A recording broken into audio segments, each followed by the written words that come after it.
Hoy les traemos una historia que ha perdurado a lo largo de los siglos, una leyenda que envuelve misterio, terror y la eterna lucha entre la vida y la muerte, el vampiro de Guadalajara. Acompáñenme a través de este relato oscuro y espeluznante que nos llevará a los rincones más tenebrosos del Panteón de Belén. Apaga las luces, ajusta el volumen y prepárate para adentrarte en una historia que te helará la sangre.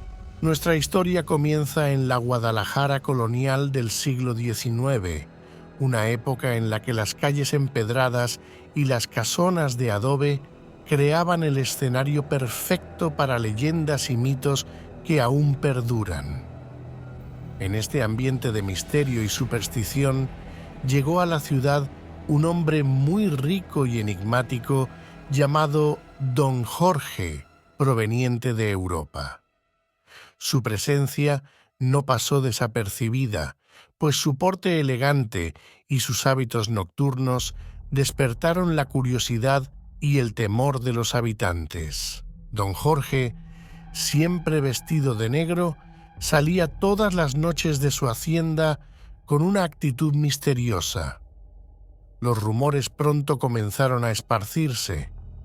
Animales muertos aparecían cada mañana en los alrededores, y con el tiempo, estos sucesos macabros se volvieron más aterradores cuando los cuerpos inertes dejaron de ser solo animales y comenzaron a encontrarse cadáveres humanos. Los cuerpos presentaban heridas extrañas, como si algo o alguien les hubiera succionado la sangre. La ciudad de Guadalajara, conocida por su fervor religioso y sus tradiciones, pronto cayó en un estado de pánico. Las familias cerraban sus ventanas y puertas antes del anochecer, y los niños eran advertidos de no salir después de la caída del sol. Sin embargo, la curiosidad de algunos valientes no pudo ser contenida y decidieron investigar la fuente de estos horribles eventos. Una noche, un grupo de hombres valientes, armados con antorchas y crucifijos, siguió a don Jorge hasta las cercanías del Panteón de Belén. Escucharon gritos desgarradores que emanaban del interior del cementerio y al acercarse fueron testigos de una escena escalofriante. Don Jorge, con los ojos inyectados en sangre y colmillos afilados, atacaba el cuello de un hombre indefenso.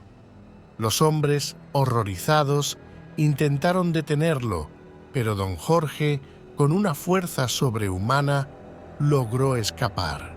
La noticia del ataque se esparció rápidamente y el miedo en Guadalajara se intensificó. El clero local decidió tomar cartas en el asunto, convencidos de que estaban lidiando con una criatura demoníaca.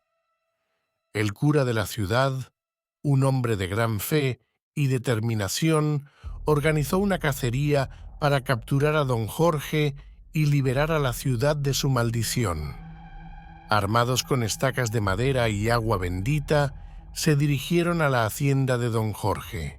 Al llegar a la hacienda, encontraron a don Jorge en medio de un ritual oscuro, rodeado de símbolos extraños y velas negras. El cura, con una Biblia en mano, comenzó a recitar oraciones mientras los hombres avanzaban con las estacas. Don Jorge, furioso, juró vengarse de todos antes de que una estaca atravesara su corazón. Con un grito de agonía, su cuerpo cayó al suelo y la vida lo abandonó. El cuerpo de don Jorge fue llevado al Panteón de Belén y enterrado en una tumba sin marcar. Sin embargo, la historia no termina aquí. Poco después de su entierro, un árbol comenzó a crecer sobre su lápida y las raíces rompieron la piedra, como si algo oscuro y siniestro quisiera liberarse de su prisión terrenal. La leyenda dice que el día que el árbol sea derribado o que las raíces rompan por completo la lápida, don Jorge regresará para cumplir su promesa de venganza. A lo largo de los años, han habido reportes de avistamientos de una figura oscura en el Panteón de Belén, especialmente durante las noches de luna llena.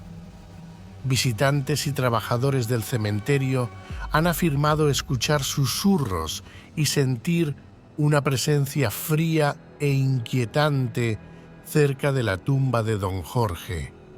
Algunos incluso han visto a una figura oscura vagando entre las tumbas, y hay quienes aseguran que los animales muertos continúan apareciendo como una señal de que el vampiro nunca ha dejado de acechar. El Panteón de Belén, con su atmósfera gótica y su historia cargada de misterio, se ha convertido en un lugar de interés tanto para turistas como para investigadores de lo paranormal. Las lápidas antiguas y los mausoleos majestuosos crean el escenario perfecto para los relatos de terror que se cuentan en sus pasillos. La tumba de don Jorge, aunque no marcada claramente, es uno de los puntos más visitados, y muchos se acercan con una mezcla de curiosidad y miedo, esperando sentir o ver algo que confirme la leyenda. Sin embargo, la historia del vampiro de Guadalajara no es solo una simple leyenda. Documentos históricos y testimonios de la época apoyan la existencia de don Jorge y los eventos que lo rodearon. Aunque algunos detalles pueden haber sido embellecidos con el tiempo, la base de la historia se mantiene sólida. Los archivos de la iglesia y los registros municipales mencionan la cacería y el juicio que llevaron a la muerte de don Jorge, y las descripciones de los ataques coinciden con las heridas observadas en los cuerpos encontrados. El Panteón de Belén sigue siendo un lugar de misterio y terror, y la tumba de don Jorge, aunque cubierta por un árbol, continúa siendo un símbolo de la lucha eterna entre el bien y el mal. Las raíces que rompen la lápida son un recordatorio de que, aunque enterrado, el mal nunca está completamente derrotado. La leyenda del vampiro de Guadalajara persiste, y con cada nuevo avistamiento o susurro en la oscuridad, la historia de don Jorge se renueva, manteniendo vivo el miedo en los corazones de aquellos que se atreven a recordar. En el mundo del terror y lo paranormal, pocas historias son tan impactantes y duraderas como la de don Jorge, el vampiro que juró regresar desde la tumba para vengarse. ¿Será su espíritu el que aún ronda el Panteón de Belén? ¿O son solo las sombras de nuestro propio miedo las que proyectamos en la oscuridad? Solo el tiempo lo dirá. Ahora te dejo otra historia de terror que te pondrá los pelos de punta, y si te ha gustado, no olvides darle like, suscribirte y activar la campanita para no perderte ninguna de nuestras futuras historias.